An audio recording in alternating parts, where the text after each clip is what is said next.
Hey, what's up? Andrew Kramer here for VideoCopilot.net. Who talks like that? Alright, in this tutorial, we're going to take a look at some advanced day-to-night techniques, and we're going to try to achieve some effects like this. Here is the original footage. As you can see, it's daytime. Now, if you know you're going to be performing a day-to-night conversion, let's see, DTNC. DTNC, day to night conversion, DNC. So if you know you're going to be performing a DNC, then there's a couple of things you want to think about while you're filming. One, try to film in the shade or film without direct sunlight, perhaps at dusk or, behind a mountain, under a tree, something like that. And do not blow your footage out with the exposure, so make sure you set that to a manual exposure and bring it down a little bit more than you might normally. Now, even if you do everything right, it is possible that your footage may still turn out to be carp, because sometimes it just doesn't look right, just doesn't look natural. But if you follow these techniques, you might be able to get something that looks pretty good. Now, you probably noticed that I said carp instead of crap, and the reason why was not to be polite, although it works out that way. But has anyone ever seen a carp? Okay, it's a huge fish. It's a bottom-feeding fish. I mean, look at this thing. And that's why you say, holy carp. Holy carp, Batman. Anyway, back to it. Here we have a truck, and what we're going to do is get the process underway. So, with the footage selected, we're going to choose Effect, Color Correction, Hue and Saturation, and Effect, Color Correction, Curves. And what we're going to do is bring the saturation down just a little bit. Now, when there is no light, there is no color. So we want to bring the color down just a little bit. Now, tinting your footage blue is more anecdotal, but it does help to sell the effect. So we're going to go ahead and do it. But first, we're going to crush the whites by bringing this top point of the curves adjustment down for the RGB, then adding a nice contrast curve like that. And then I'm going to go to the red channel, and we're going to bring the red channel down, which kind of adds a little green, and then we're going to go to the blue channel and bring it up, which adds a little blue. We can also bring this up too, and that kind of adds a little more blue to the sky. So first step, that's it. And we can come back and adjust this a little bit more a little bit later. But first, let's duplicate our footage. And what we're going to do now is we're going to bring this even darker. So instead of focusing on the overall image, we're going to use the second instance to focus on the top sky. Make sure your hue and saturation and curves are reset for the second copy. And again, we're going to crush the colors all the way down. Crush them good. And then we're going to take our hue and saturation and bring it beneath our curves adjustment. And we're going to turn on the colorize. And we're going to spin this around till it's blue. Maybe bring the saturation up just a bit. And play with the contrast a little bit here.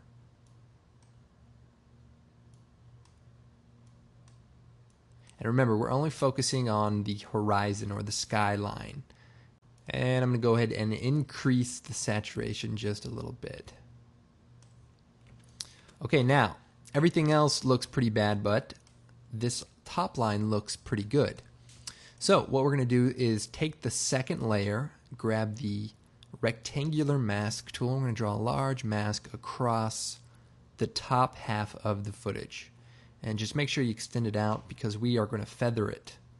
And we don't want the edges to come in. And if you hit F, that'll bring up the feathering options here.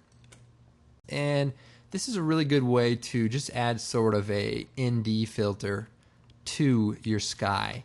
And that way you can expose for both your primary source and your background.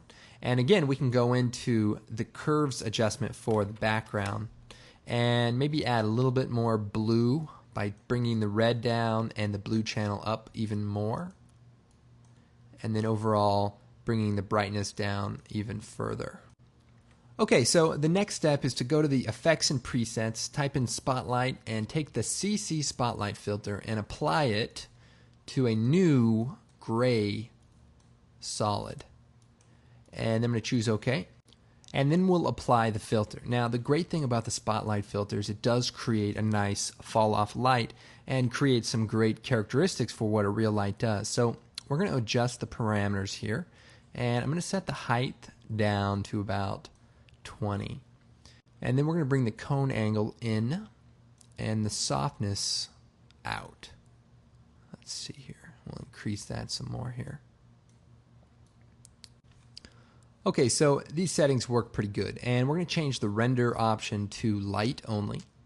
And then we're going to change the transfer mode to classic color dodge. Classic color dodge right here. And then if we turn the layer into a 3D layer, F4 to bring up the 3D option, we can then rotate the layer downward and sort of lay it on the floor. At this point, we're going to want to increase the intensity of the light. And what I'm going to do is then push it into 3D space up to the car. And then I'm going to duplicate it and move it over so that basically we have our two headlights. And you can adjust this as needed. And this is obviously the light that is being cast onto the floor. And what I'm going to do is create a new null object and turn it into a 3D layer also. And then if I go to my top view, I can then adjust my null object to be in line with my lights. So my lights are somewhere right about here, and I want my null object to be just about right there. I'm going to rotate it on the y-axis also. If we come back to the active camera, what I'm going to do is take these two spotlights and parent it to the null. And that way I can move the null object around, and the lights will also follow. And I can easily rotate this so that the animation can be followed. Okay, I'm going to go ahead and name these. And then what you're going to do is you're going to take the position, scale, and rotation, and you're going to animate the orientation on the 3D layer. And what you're going to do is animate this so that the light follows the 3D animation. And some of the stuff you're going to do is going to be very detailed, and others is just going to be quick and fast. So depending on the level of detail you want, it's up to you, but I certainly don't want to sit here and rotoscope for a very long time. But I just want to give you the basic idea. And we're also going to rotate it also because the headlights are sort of turning as it goes around this area. And you'll notice that even with a few keyframes, it can look pretty good. Obviously you want to make sure your animation is right on. I can probably lose this middle keyframe for the orientation, and that way it's constantly rotating. But as long as you match that up pretty good, I think you'll do all right. And it's great because you can just move this null object around and even scale it to be able to get the perspective that you need. Next thing we're going to do is create a new black solid. Choose OK. We're going to make the headlights. And I'm going to choose Effect, Generate, Lens Flare, and we'll use the 105mm prime. And we'll set this right into the middle.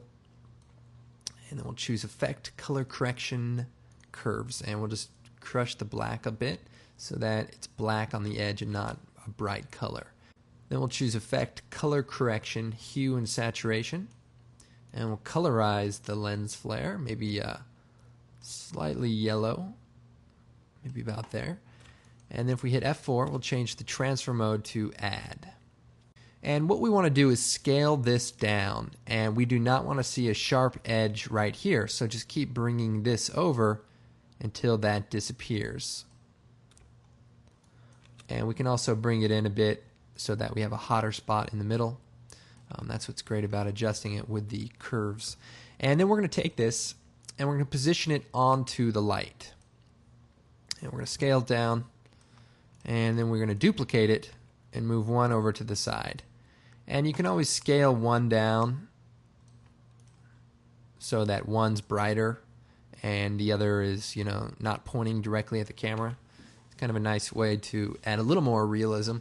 But basically, you're going to take the position and the scale, and you're going to keyframe these two parameters, and you're going to go through your animation, and yes, you're going to sit here and animate these to line up with the headlights. Now it's so bright and blown out that you do get away with a little bit, but I will tell you, it is a pain. So go ahead, have fun. You can track it, of course, if you're using a shot that's not as dynamic, where the car's coming forward at me and turning and getting larger all at the same time. But if you just do a simple, car driving by or something like that, you can obviously track this and make it a lot easier.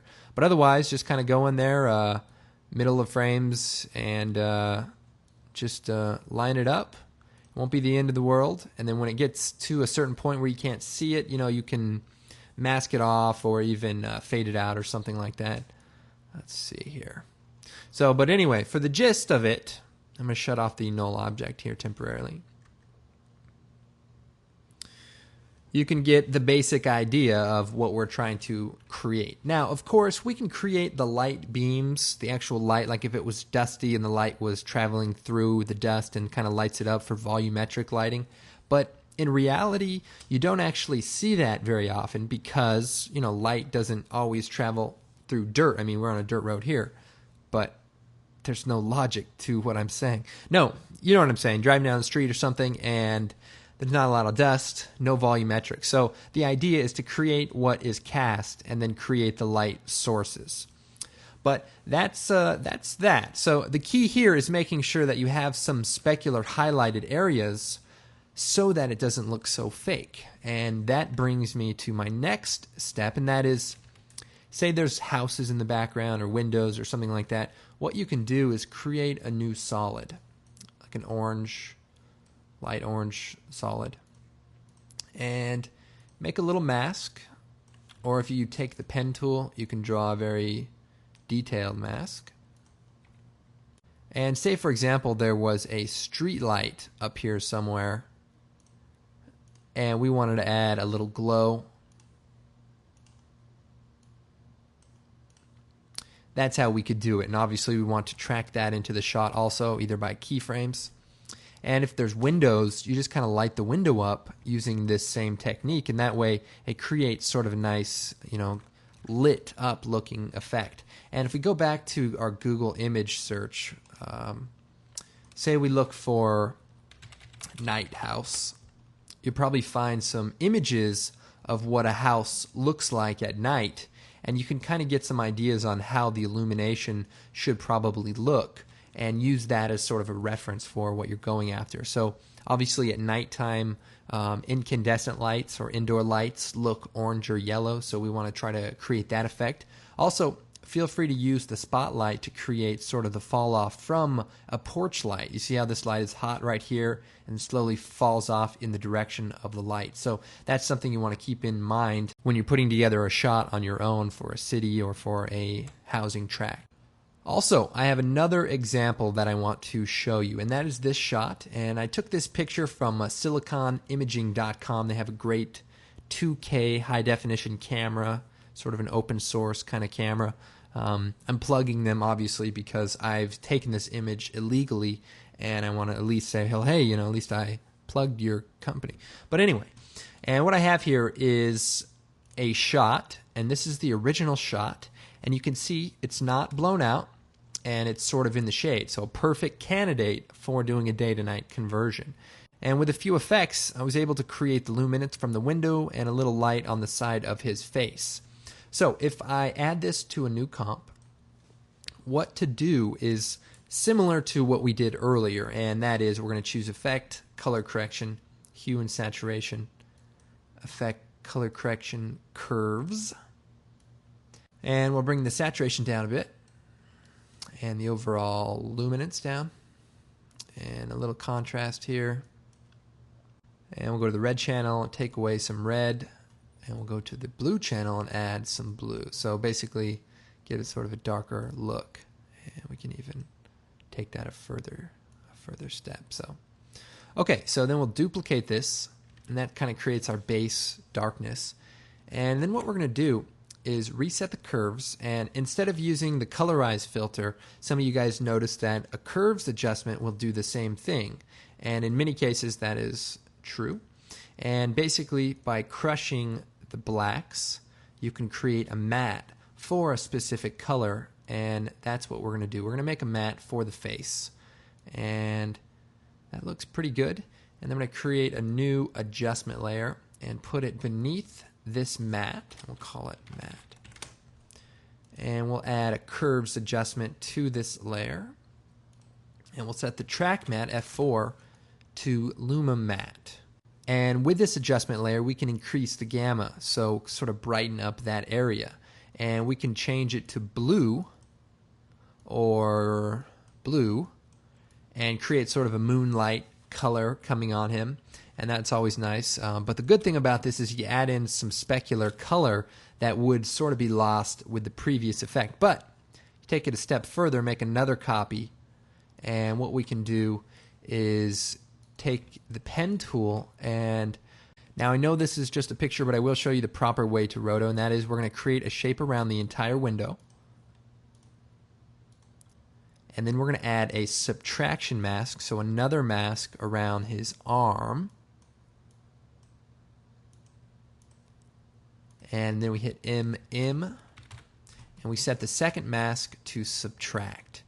And the reason you do it this way is it just works a lot better, and you can work on one thing at a time. So you can work on getting this mask to follow the window really well. And then once you're done, then you can take this and use it as the obscure mask to be able to take away parts where somebody crosses. So that's the proper way.